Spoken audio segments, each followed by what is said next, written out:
In Arizona, the mining town of Prosperity is known for its great production of gold, but the mines have been closed for a while. One night, a man is driving a truck full of chemicals and doesn't see the rabbit in the middle of the road. He makes a sudden turn to dodge it, causing a toxic barrel to fall from the truck and sink into the pond. The next day, Joshua visits the pond to collect some crickets, unaware of the toxic contamination. He has a bunch of spiders as pets, so he comes here every day to catch bugs that he uses to feed them. A week later, Mike visits Joshua because he's also obsessed with spiders and wants to check out his friend's pets, but he still gets scared when a spider jumps on the glass. Mike notices the spiders have grown unusually large, so Joshua explains he's feeding them some magic crickets and hopes this discovery will make him rich. While they discuss some theories, one of the tarantulas manages to escape from its enclosure. Then Joshua teaches Mike about all the different spider breeds he owns and introduces him to Consuela, a deadly queen who can produce acid to kill her prey from the inside. After Mike leaves for school, Joshua finally realizes one of his tarantulas is missing. He starts looking for it, only for the tarantula to find him first. It crawls on his back and bites his neck, causing Joshua to scream in unbearable pain. As he fumbles around, he accidentally knocks over the other enclosures, allowing all the spiders to escape. They start crawling all over the room and even attack Joshua's parrot. The next week, Mike tries to visit Joshua again, but when he passes by the pond, he's stopped by his mother Samantha, who is also the town sheriff. With the help of Deputy Pete, she's trying to retrieve the barrel and send it to a lab to identify the chemical that has polluted the water. She considers the area unsafe, so she makes Mike get in her truck to get him home. Down the road, a group of teenagers are driving their bikes too fast and pulling some crazy tricks. When Samantha sees them, she turns the truck around and pulls them over. Samantha tells her daughter Ashley to get in the truck too and gives the mayor's stepson Brett a fine. That night, Ashley spends hours on the phone and doesn't care that her brother needs it, so Mike messes with the cables to make her think it isn't working. Then he takes the phone and tries calling Joshua, but nobody answers. Meanwhile, Joshua's house is covered in cobwebs and his dead body serves as food for the spiders, who are now the size of dogs. At the mall, Mayor Wade announces that the town is having financial problems. He thinks this could be solved by building a commercial complex, but he needs the locals to send their lands. Everyone starts complaining against the idea, including Chris, the son of the mine owner who died 10 years ago. Chris recently came back to town and knows that his father found a gold vein in the mine, so he refuses to sell it. Wade and Chris begin arguing and Chris ends up punching Wade, but before it can escalate, Samantha pulls them apart. She remembers that Chris has always had a temper and reminds him to behave, but doesn't arrest him for now. Later at Pete's house, his cat notices a spider entering the vents and follows it. At the same time, Pete's wife reaches for a can in the pantry, but since she's arguing with her husband, she doesn't notice the spider hiding there. Suddenly the couple hears their cat crying out inside the vent as strange marks appear on the wall, looking like a cat's and a spider's bodies. They follow the noise as it moves towards the ceiling, and when the lights flicker, they hear the cat die. The next morning, Chris chats with his Aunt Gladys about why he left all those years ago. It turns out he beat Samantha's ex-husband up. He still has feelings for her, so Gladys dares him to do something about it. Meanwhile, Mike tries to sneak out of the house, but he discovers his mom has handcuffed his bicycle. Ashley is leaving to meet with Brett, so Samantha gives her a taser in case she needs protection. At that moment, Chris shows up with flowers to ask Samantha out, and she agrees. While they chat, Mike takes the chance to sneak out of the house and goes to Joshua's on foot. When he gets there, he's shocked to see all the cobwebs but not a single spider. Joshua and the parrot aren't around either, not even their bodies. Mike explores the area behind the house and finds huge footprints that indicate the spiders have grown even bigger. Next, he approaches the entrance of the mines and finds a very big spider leg. At that moment, he sees a giant spider at the back of the cave, so he leaves before he's seen back. In another area of the mines, Chris is making plans with some men to find his father's gold vein. After work, Chris is driving down the road and sees Mike, so he offers him a ride. During the trip, Mike tries to explain what's happening with Joshua's spiders and even shows Chris the huge leg, but Chris thinks it's a prank and doesn't believe him. Back in the mine, a man is still working and notices his hose is jammed. He tries blowing into it, only for a bunch of spiders to enter his mouth. As the smaller guys crawl out, Consuela appears to kill the man. When Mike gets home, he crawls through the window, but Samantha catches him red-handed. He tries to tell her about the spiders, but she's angry because he's sneaked out and thinks he's making up stories, which she blames on too much television. In the evening, one of Wade's ostriches gets killed and all the others begin panicking. Wade hears all the noise and comes out to investigate, finding the bones of the dead bird. However, he doesn't see the spider because it's hiding underground. One by one, more ostriches disappear around Wade as if the ground was swallowing them. The next day, radio host Harlan talks about all the dead animals people are finding in their homes and shares a bunch of conspiracy theories in a show. Meanwhile, Ashley goes to see the guys race on their bikes again, but Brett keeps her in her truck to share some kisses. He starts getting handsy and Ashley stops him, explaining she's not ready to go all the way yet. Brett can't take a no and tries to keep going by force, so Ashley gets the taser and electrocutes his groin. This makes him fall out of the truck and wet his pants. He says she's overreacted, so an upset Ashley drives away. At that moment the big spiders show up and Brett screams in fear. He runs to warn his friends, but they see his wet pants and think he's being a baby. Suddenly a spider jumps on one of the teens and kills him, so the others finally start running. Some of them manage to escape on their bikes, but the spiders still manage to capture a bunch of boys and eat them for lunch. The creatures even chase after the bikes to force them to crash and eat the driver. Brett speeds up and makes a big jump that allows him to kick a spider off, then he crosses the road. When another spider tries following him, it gets crushed by a truck. The other spiders jump on the vehicle and distract the driver until it crashes against some light posts, causing a small explosion that kills a bunch of these monsters. This crash also brings down the phone lines. Brett thinks he's defeated the spiders for good, but soon more show up so he has to speed up again to escape.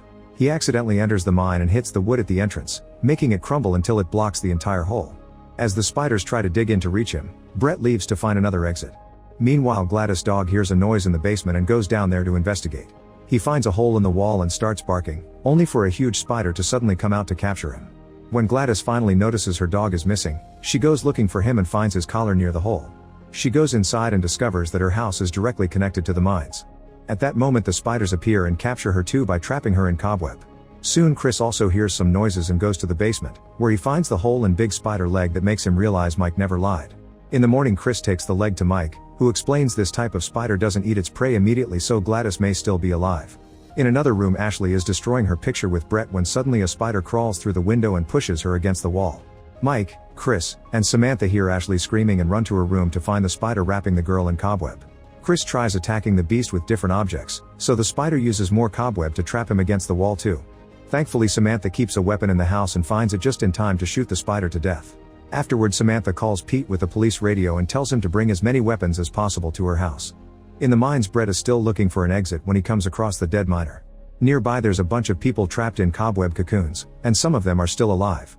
Brett watches in horror how Consuela feeds from the wriggling bodies and quickly gets away. In town, the barber is closing up his shop when he suddenly sees two giant spiders jump on a friend to start wrapping him in cobweb. At the police station Pete gathers as many weapons as he can and leaves in his car, unaware that a bunch of spiders are following him. When he makes it to Samantha's house, he hears something on the roof of the car and shoots through it, causing a green goo to fall on his face.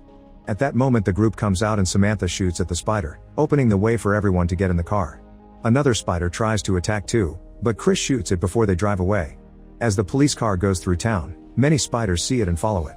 Eventually the group reaches Harlan's trailer and Samantha takes over his show to warn everyone in the area about the spiders. However, nobody takes her seriously because Harlan's show is always full of very fake alien stories.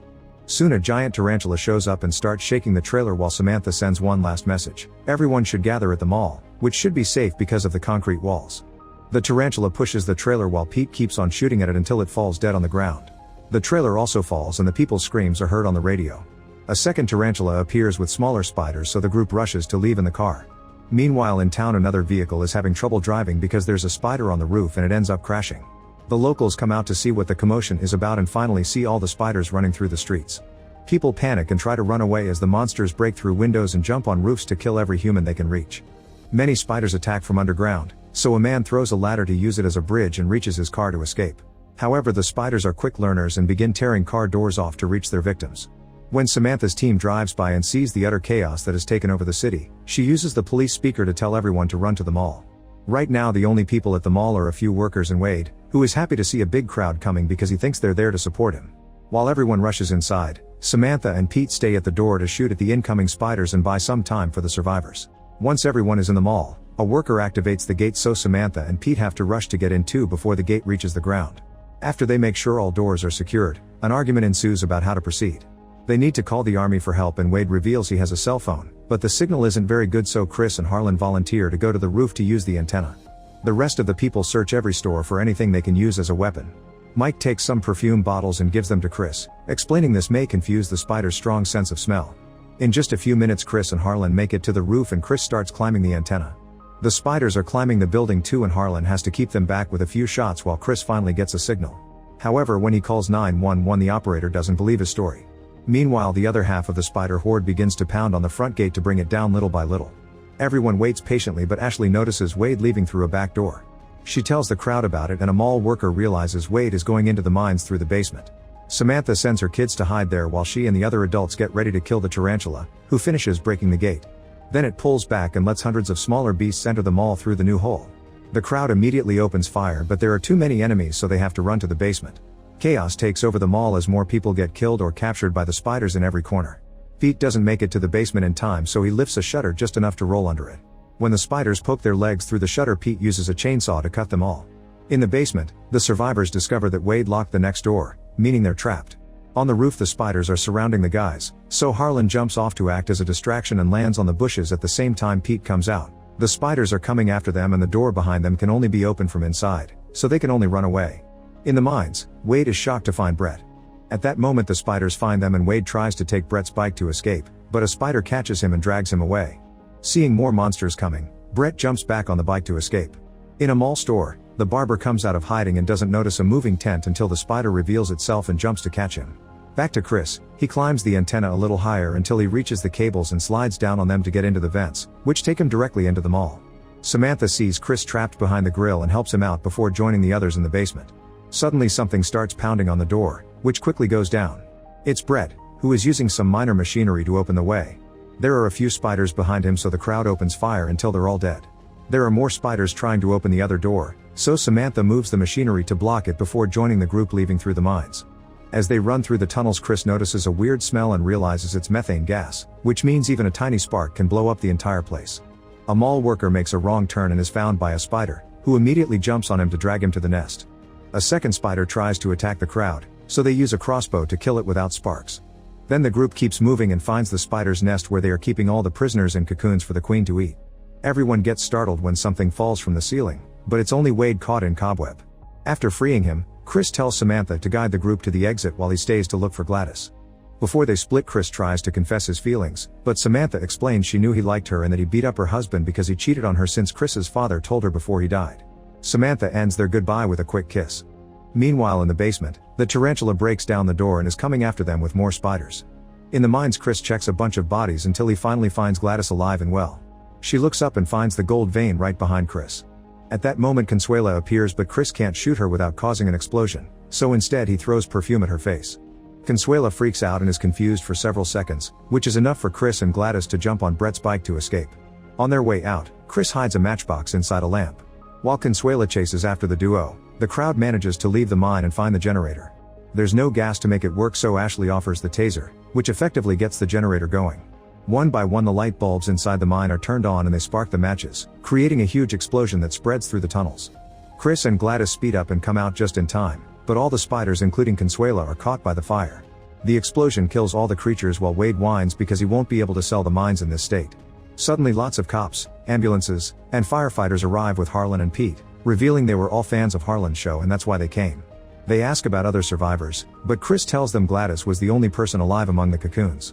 A few days later, Harlan has brand new gold teeth, thanks to Chris working on the infamous gold vein. Make sure to subscribe and turn on notifications so you can watch more videos like this. Thanks for watching.